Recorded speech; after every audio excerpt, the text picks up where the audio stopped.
Eu nunca imaginei que o pior momento da minha vida aconteceria exatamente no jantar de Natal. Naquela noite, entre risadas e brindes, eu finalmente descobri o lugar que eu ocupava na minha própria família, e não era ao lado deles. Meu pai me chamou de convidada por pena e minha irmã me mandou ficar em um canto para não atrapalhar as visitas. Eu poderia ter engolido a humilhação como fiz a vida inteira, mas algo dentro de mim despertou. Eles só não sabiam que aquela frase iria custar tudo o que tinham. Hoje, vou contar como uma filha desprezada decidiu, em silêncio, virar o jogo e recuperar a própria vida, mesmo que isso significasse perder o sobrenome que carregava. Se você acha que já ouviu histórias fortes, espere até ouvir essa. Olá, seja bem-vindo ao canal Histórias Surpreendentes, curta e se inscreva nesse canal, aproveite e ative as notificações. Comente aqui de qual cidade você está assistindo, vou adorar saber e deixar um coração no seu comentário. Dizem que ninguém esquece um Natal em família. Alguns lembram pela alegria, pelas risadas, pelos reencontros. Eu lembro pelo momento exato em que percebi que minha própria família preferia fingir que eu não existia. Ali, entre luzes piscando e uma mesa cheia de comidas caras, eu entendi que amor só existe onde há respeito, e naquela casa não havia nenhum para mim. Meu nome é Helena, tenho 33 anos, sou professora de literatura em São Paulo. Trabalho desde cedo, moro sozinha, pago minhas contas, construí minha vida como pude. Mas, para os meus pais, Célia e Roberto, nada disso nunca foi suficiente. O brilho da casa sempre foi minha irmã mais nova, Camila, a menina mimada, a filha perfeita, a estrela que todos se orgulhavam de exibir. Camila podia reprovar na faculdade, gastar dinheiro que não tinha, tratar as pessoas com soberba, nada abalava o pedestal em que eles a colocaram. O problema é que eu, por muito tempo, aceitei esse papel de sombra. Era mais fácil acreditar que um dia eles enxergariam meu valor do que admitir que eu nunca fui prioridade. Durante anos, tolerei desculpas esfarrapadas, convites para eventos que me deixavam de lado, telefonemas que só vinham quando precisavam de favores.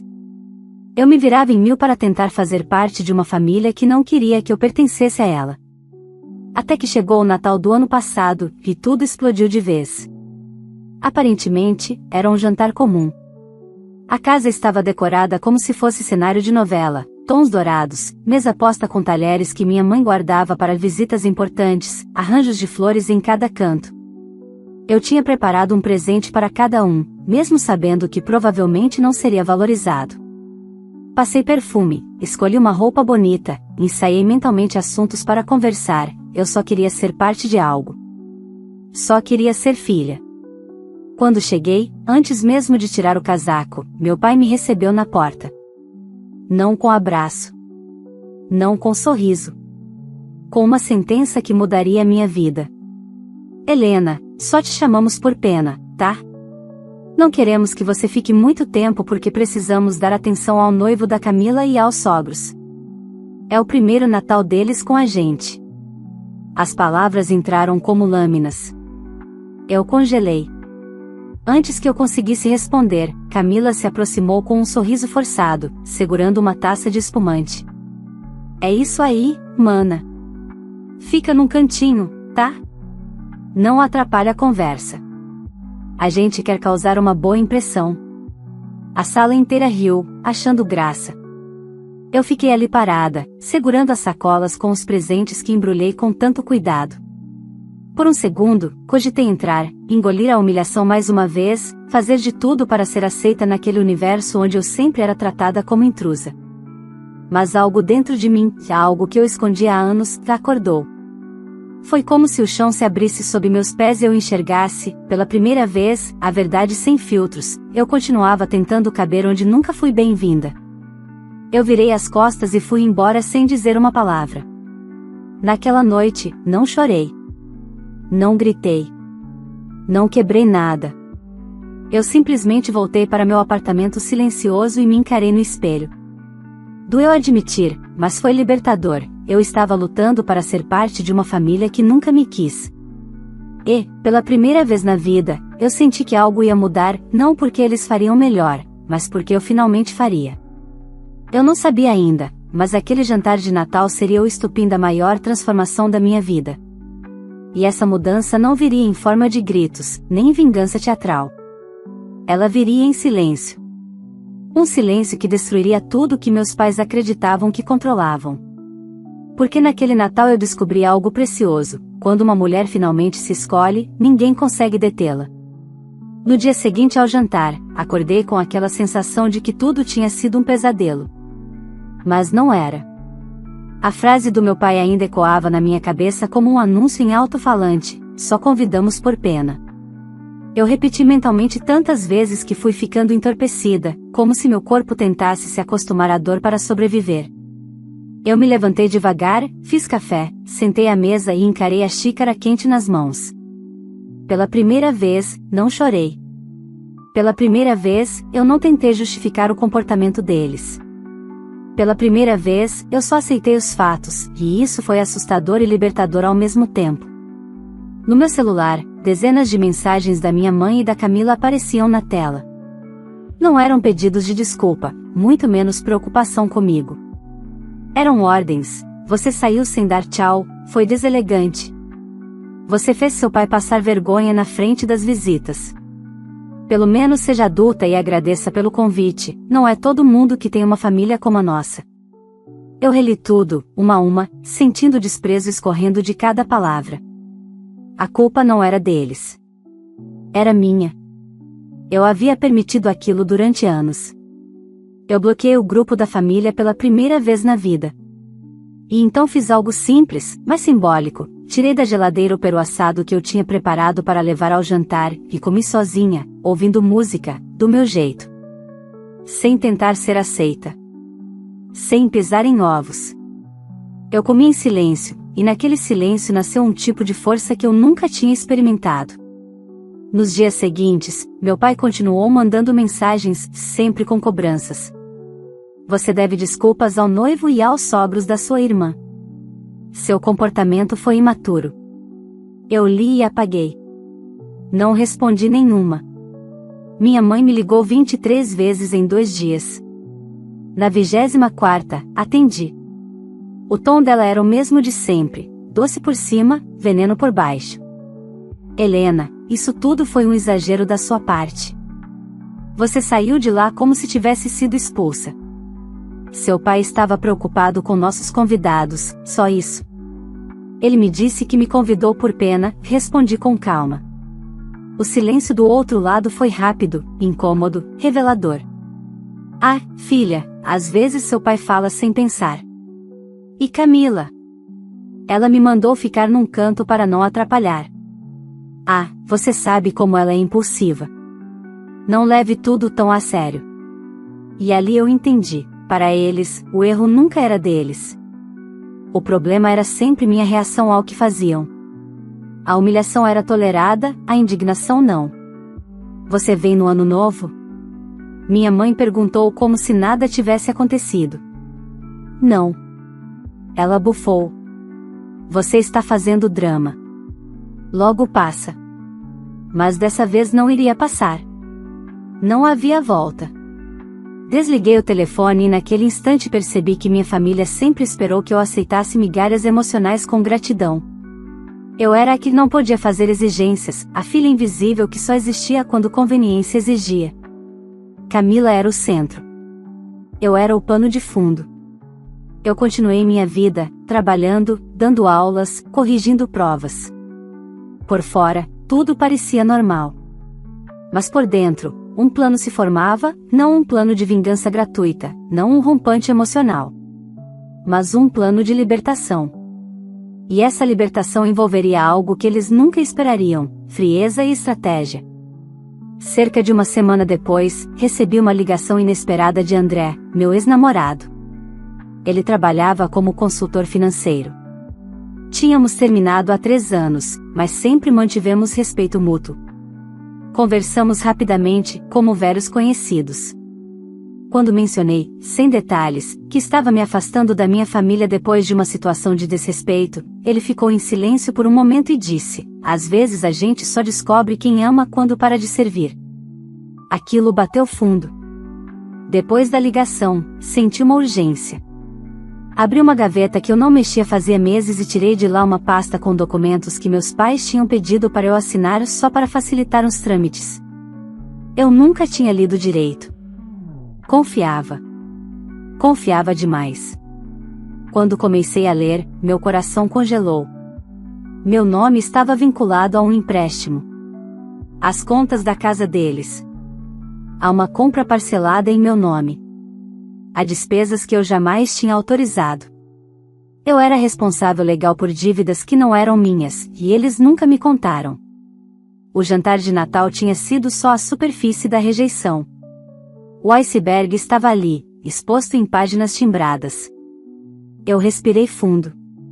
A dor virou algo diferente. Algo afiado. Algo calculado.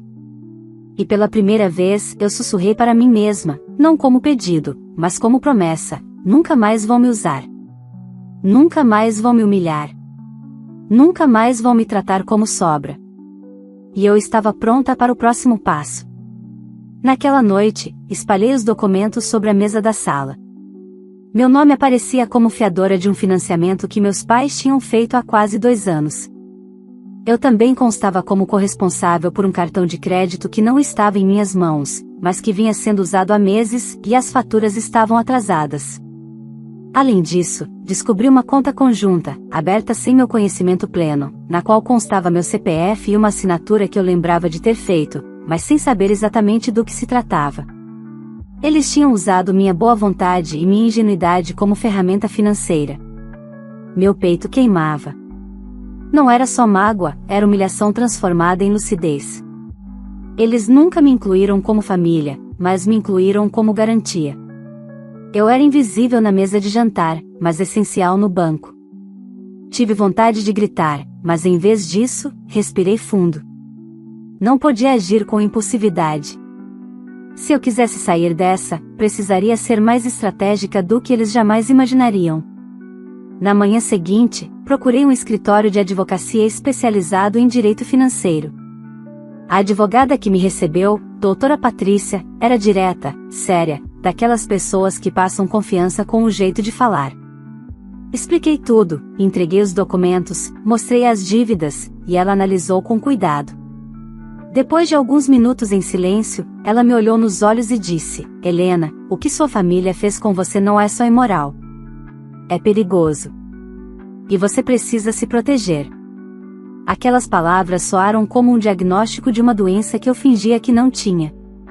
Ela explicou que eu tinha direitos. Como corresponsável financeira, eu podia exigir revisão contratual, cancelamento do cartão, bloqueio de movimentações e até a liquidação antecipada do financiamento. Não seria simples, seria demorado, silencioso e inevitável. Isso significava que meus pais seriam obrigados a quitar o financiamento de uma vez. Caso não conseguissem, perderiam o imóvel que estavam pagando. A advogada me alertou: vai doer para eles. E para você também. Mas continuar permitindo que utilizem seu nome é pior. Saí do escritório com uma pasta de orientações e os próximos passos definidos. Não era vingança, era autopreservação. Pela primeira vez, eu estava assumindo o controle da narrativa da minha vida. Nos dias seguintes, segui todas as instruções. Solicitei, por escrito, a revogação da autorização do cartão. Bloqueei meu nome como fiadora. Pedi extratos detalhados de todas as movimentações. E, no passo final, assinei uma petição que solicitava ao banco a liquidação antecipada do financiamento, o que obrigava os responsáveis a pagarem tudo em no máximo 30 dias. Eu tremia quando saí da agência bancária. Não por medo do que viria, mas porque eu sabia que, depois daquilo, não haveria retorno. 4 dias se passaram em silêncio absoluto. Nenhuma mensagem, nenhuma ligação. Até que numa terça-feira à noite, meu telefone tocou. O nome no visor gelou meu sangue: pai. Eu atendi. O que você fez? Ele perguntou. Não era dor. Era raiva. O banco está dizendo que temos 30 dias para quitar o apartamento. 30 dias, Helena. Você enlouqueceu? Eu respirei calmamente antes de responder. Eu apenas suspendi o uso do meu nome para dívidas que não são minhas. Não tente justificar, menina. Você quer destruir sua família? Eu me surpreendi com a calma em minha voz. Eu só quero que parem de me usar. Houve um silêncio curto e pesado. Ele não esperava ouvir isso. Então minha mãe tomou o telefone. Helena, sua irmã está desesperada. Você sabe como ela fica quando está nervosa. Como você pôde fazer uma coisa dessa com ela? Ali estava a verdade, nem agora o problema era meu nome sendo explorado. A preocupação era Camila. Vocês fizeram isso comigo, não com ela, respondi. Você está pensando só em si mesma, minha mãe acusou, como se fosse crime. Isso é egoísmo. Eu fechei os olhos. Egoísmo é me usar para sustentar a vida de vocês sem o mínimo respeito. Minha mãe mudou de tática, como sempre fazia quando não conseguia controlar a situação. Tudo bem, vamos conversar pessoalmente. Venha aqui amanhã para resolver isso em família. Uma parte de mim quis aceitar, se encolher, pedir desculpas, tentar consertar as coisas. Mas a outra parte, a que finalmente tinha acordado, respondeu, não. Agora tudo será tratado pela advogada. O silêncio do outro lado foi mortal. Minha mãe desligou sem se despedir. Naquela noite, eu não dormi. Não por culpa, mas pela antecipação do que viria. Eu sabia que eles iriam lutar, gritar, manipular, tentar reverter todos os passos. E eu sabia que eu precisava ser mais forte do que havia sido durante toda a minha vida. Cerca de 2 dias depois, recebi uma notificação da doutora Patrícia. A família havia tentado suspender o processo da liquidação, alegando que eu estava agindo por vingança. Mas nada disso se sustentava juridicamente. A advogada me avisou, agora é só esperar. Em breve, os primeiros sinais de desespero vão aparecer. Como se estivesse prevendo o futuro, no dia seguinte meu celular começou a tocar sem parar. Pai. Mãe. Irmã. Mensagens. Chamadas de vídeo. Tentativas em todos os horários. Eu não atendi nenhuma. E então veio o áudio que marcou o início da tempestade. Helena, você abriu guerra contra sua própria família.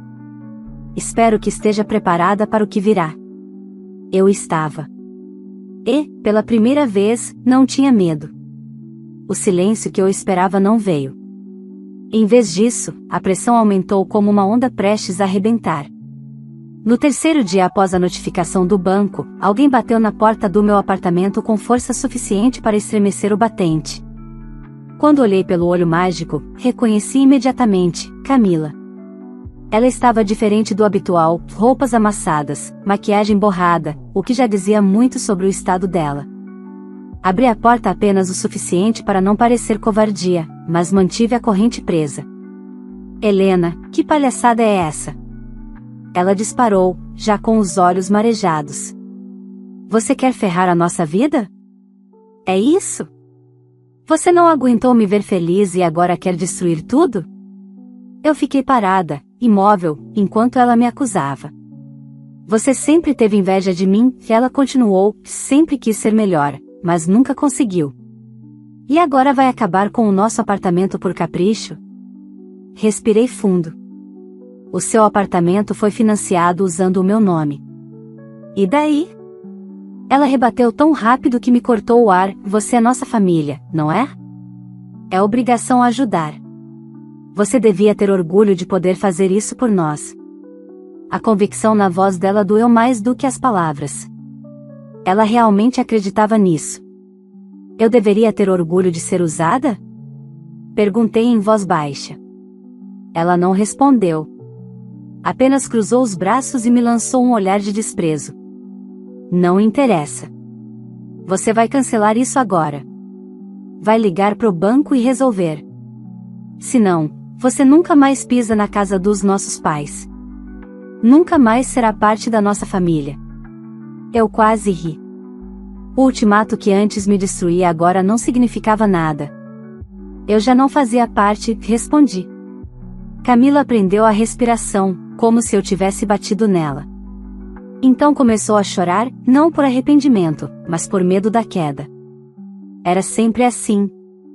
Ela só desmontava quando sentia risco. Helena, por favor, ela mudou o tom num piscar de olhos. Olha, a gente errou, tá? Mas ainda dá tempo. Faz isso por nós. Eu não quero perder minha casa. Minha garganta apertou. Parte de mim queria abraçá-la, ceder, resolver tudo, mais uma vez ser a filha que se anula para manter uma família funcional só na fachada. Mas eu sabia, se eu cedesse, tudo recomeçaria. Eles aprenderiam apenas que podiam me humilhar e depois me usar quando conveniente. Eu sinto muito de verdade, disse com calma, mas não vou voltar atrás. Ela me encarou com ódio fresco, como se eu tivesse destruído um castelo construído com as próprias mãos dela. Você é doente, ela cuspiu. Doente por vingança. Quando tudo isso acabar, você vai se arrepender. Eu juro. Virou as costas e saiu pisando firme pelo corredor. Fechei a porta com as mãos trêmulas. A dor veio com força, mas eu a deixei vir. Dor reprimida vira submissão, e eu não voltaria a ser submissa. Nos dias seguintes, as mensagens mudaram de tom. Primeiros insultos.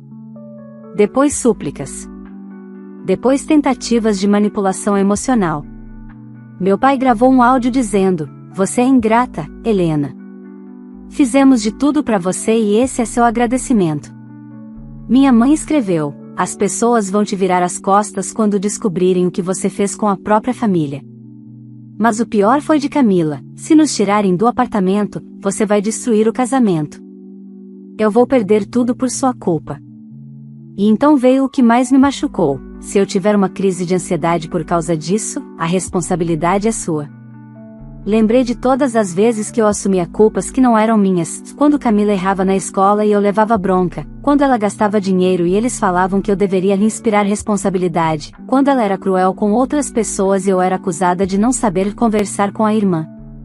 Condição emocional nunca havia sido trauma na nossa família, era controle.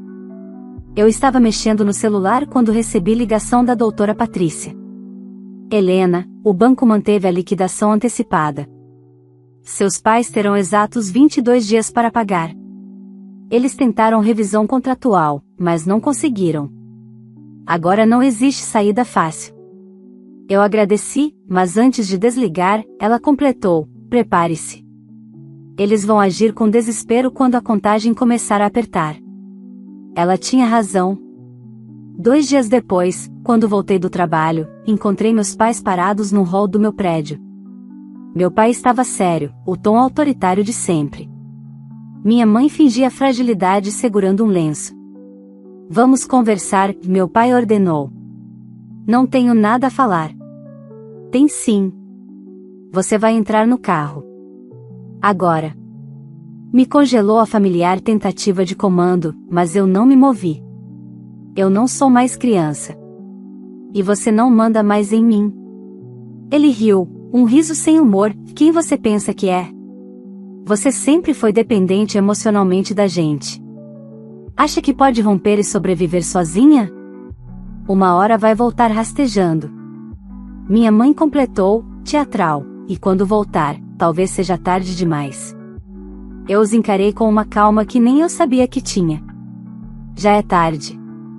Para sempre."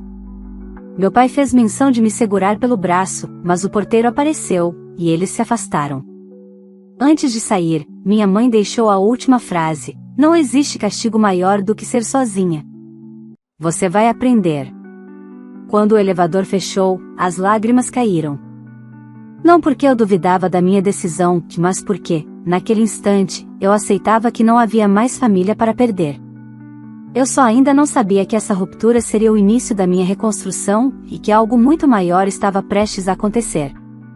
Os dias que se seguiram foram como assistir um castelo desmoronar em câmera lenta. Cada notificação oficial, cada e-mail do banco, cada atualização da advogada era um novo tijolo caindo. O prazo seguia correndo, 14 dias. 11.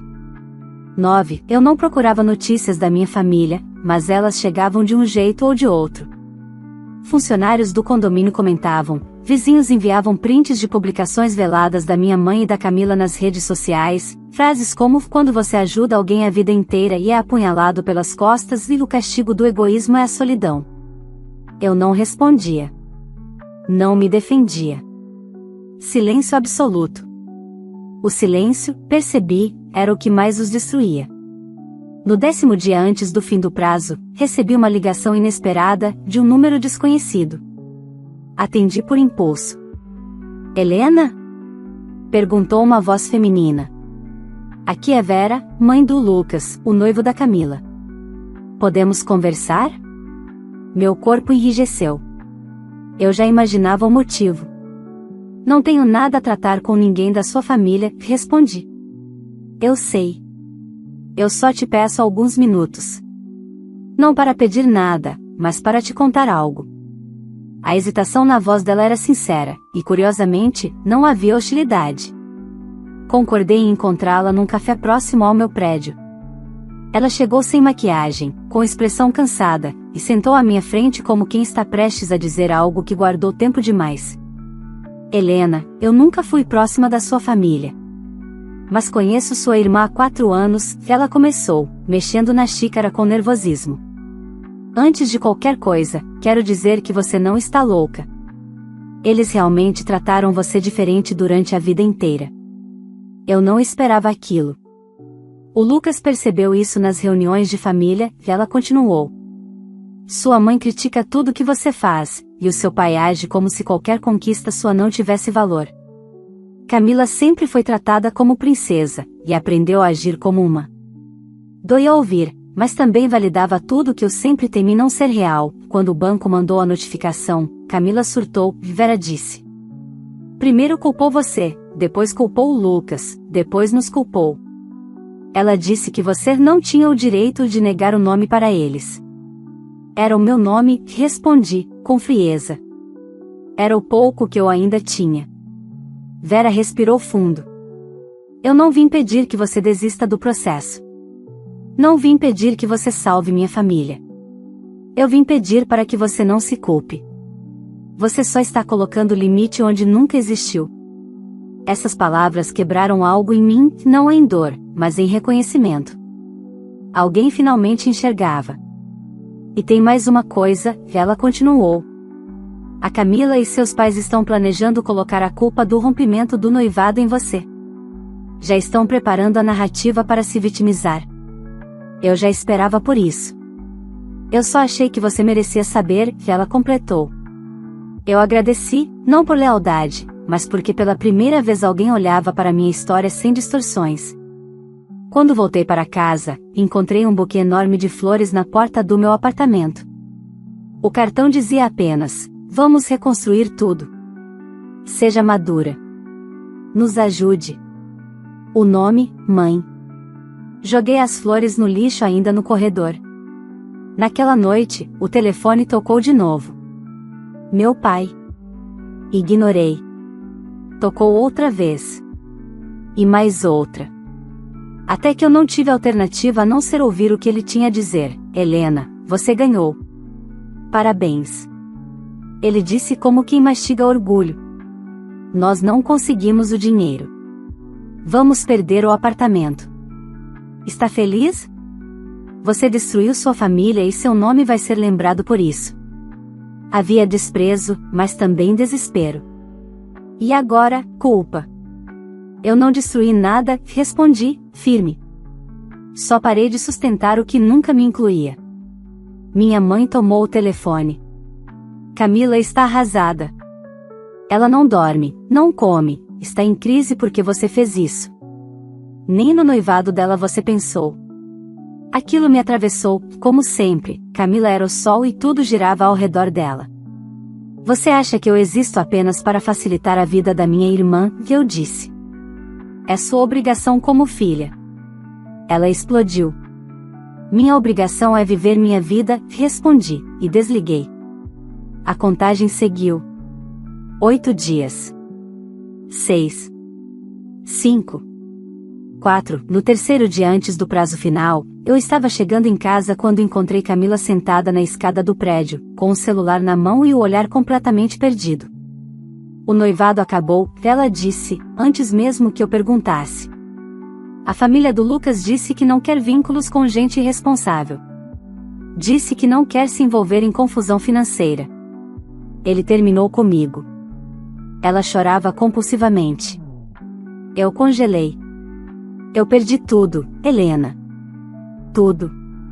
Ela soluçava, limpando o rosto com as mãos. E você está feliz agora? Não havia ódio naquela pergunta. Havia desespero. E pela primeira vez, percebi, asterisco não era sobre mim. Camila não estava triste por ter me magoado. Estava triste porque o colapso finalmente tinha chegado até ela. Eu sinto por você, respondi, com honestidade. Mas eu não vou me destruir para salvar quem sempre me destruiu. Ela me encarou como se eu fosse estrangeira. Talvez eu sempre tivesse sido. Eu só queria ser amada, ela murmurou. No passado, aquilo teria me desmontado. Eu me culparia, me dobraria, tentaria salvá-la. Mas agora, eu entendia, amar alguém não significa aceitar se anular. Amor não é servidão, respondi. E você nunca me amou, Camila. Só me usou. Ela baixou a cabeça, derrotada. No dia 30, vamos ser despejados, disse num sussurro. Eu não respondi. Passei por ela, subi as escadas e fechei a porta do meu apartamento. Logo em seguida, ouvi o choro dela ecoando pelo corredor. Sentei na cama, tremendo, mas em paz. Porque agora eu sabia, não era eu quem precisava aprender a amar, eram eles que precisavam aprender a amar de verdade. E pela primeira vez, eu comecei a pensar no que viria depois. Não no que eu perderia, mas no que eu finalmente poderia construir. Eu só não imaginava que o dia da execução do prazo seria muito diferente do que eu esperava, e que seria justamente ele a consolidar minha liberdade definitiva. O prazo final chegou como um relógio sem piedade. Dia 30, às 9 da manhã, o banco executaria a perda do imóvel. Na noite anterior, dormi pouco, não porque tinha dúvidas, mas porque sabia que aquele seria o dia em que uma história de 33 anos chegaria ao fim. Eu me levantei cedo, tomei café em silêncio e esperei. Não havia nada a fazer além de viver o momento. Às 9h02, meu celular vibrou. Era a notificação oficial, execução concluída. Prazo para desocupação, 72 horas. Eu respirei fundo e deixei o aparelho sobre a mesa. Em outra época, esse e-mail teria me desmoronado. Agora, apenas simbolizava algo que eu já tinha compreendido. Tudo que eu construí naquela família havia acabado muito antes da notificação chegar. Cerca de 1 hora depois, o interfone tocou. A voz do porteiro soou tensa. Helena, seus pais estão aqui. Quer que eu deixe subir? Fechei os olhos. A resposta saiu sem hesitar, não. Diga que não vou recebê-los. O telefone desligou e, dentro de segundos, eu ouvi gritos lá embaixo. Meu pai exigia subir, minha mãe dizia que eu era ingrata, que não podia fazer aquilo, que família não se abandona. Eu permaneci imóvel. Eles ficaram cerca de 15 minutos no hall antes de desistirem. Quando o silêncio voltou, pela primeira vez em muitos meses, eu não senti culpa. Apenas alívio. Naquela mesma tarde, me permiti sair para caminhar sem pensar em nada. O ar estava leve, e pela primeira vez eu notei a cidade ao meu redor, os ipês floridos, crianças no parquinho, gente vivendo suas vidas. Eu sempre havia caminhado olhando para o chão, tentando antecipar críticas, ataques, cobranças. Agora, eu caminhava livre. Alguns dias depois, recebi uma ligação inesperada da doutora Patrícia. Helena, oficialmente acabou. O processo foi encerrado. Seu nome está limpo, sem vínculo financeiro com seus pais ou sua irmã. Você está legalmente protegida. Por alguns segundos, não consegui responder.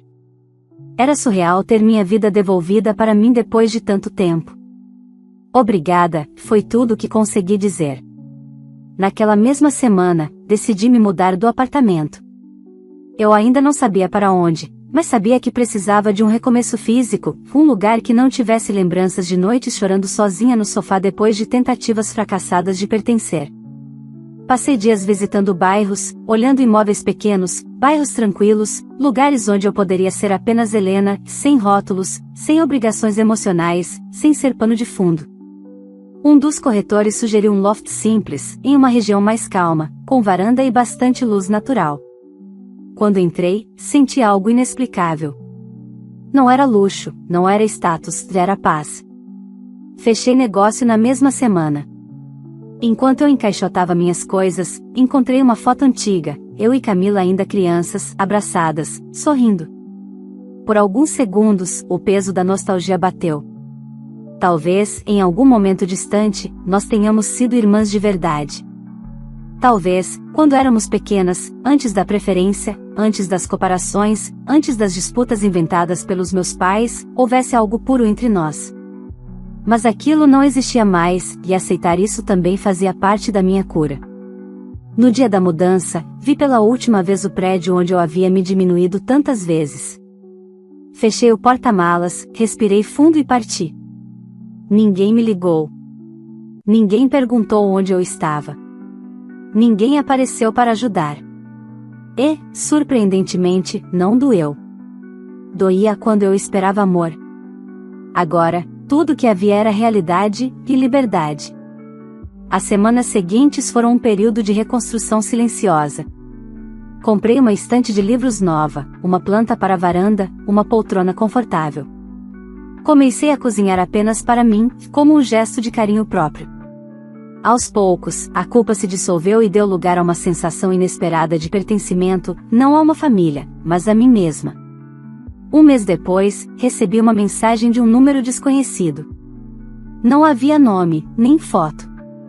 Apenas uma frase: "Você conseguiu ficar feliz acabando com nossa família?" Demorei alguns minutos antes de decidir responder. Escrevi com calma, sem raiva, sem necessidade de convencer ninguém. Eu não acabei com a família. Eu só parei de aceitar ser a única que sofria para mantê-la inteira. Bloqueei o número logo em seguida. Não queria mais ser puxada para guerras emocionais. Com o tempo, as memórias deixaram de arder. Meu novo apartamento se encheu de livros, aromas de café, música, plantas nas janelas. Fiz novas amizades no prédio, comecei aulas de dança, voltei a escrever, algo que eu tinha abandonado porque não acreditava ter valor. Redescobri quem eu era sem ninguém para me diminuir. Certa noite, enquanto observava a cidade pelas janelas do loft, percebi algo simples e profundo: eu não precisava do amor dos meus pais para ser inteira. Eu não precisava da validação da minha irmã para existir. A ausência, quando aceita, deixa espaço para que coisas novas floresçam. Eu perdi minha família de sangue, que é verdade. Mas ganhei algo infinitamente maior, eu mesma. E se algum dia me perguntarem se valeu a pena, responderei sem piscar: valeu, porque a pior solidão do mundo não é estar sozinha, é estar rodeada de pessoas e ainda assim sentir que não é amada. Eu escolhi sair dessa solidão. Escolhi a mim. E foi a melhor escolha da minha vida. Se você chegou até aqui, obrigada por acompanhar essa história tão forte e cheia de superação. Agora eu quero saber a sua opinião: no lugar da Helena, você teria feito o mesmo? Você também teria escolhido sua paz e sua dignidade, mesmo sabendo que poderia perder a família? Ou teria tentado perdoar e continuar sustentando uma relação que só machucava? Deixe seu comentário aqui embaixo, porque eu quero muito saber o que você pensa sobre isso. E já aproveita para me contar de qual cidade você está assistindo este vídeo, para que eu possa passar nos comentários e deixar um coração especial para você. Se essa história prendeu sua atenção e você quer acompanhar outras histórias de superação, vingança silenciosa e viradas emocionantes como essa, curta esse vídeo, se inscreva no canal e compartilhe com alguém que também precisa ouvir essa mensagem. Isso ajuda demais o canal a crescer e me motiva a trazer cada vez mais histórias marcantes para vocês. Obrigada por estar aqui. Agora é com você: o que faria se estivesse no lugar da Helena? Vou estar nos comentários esperando sua resposta.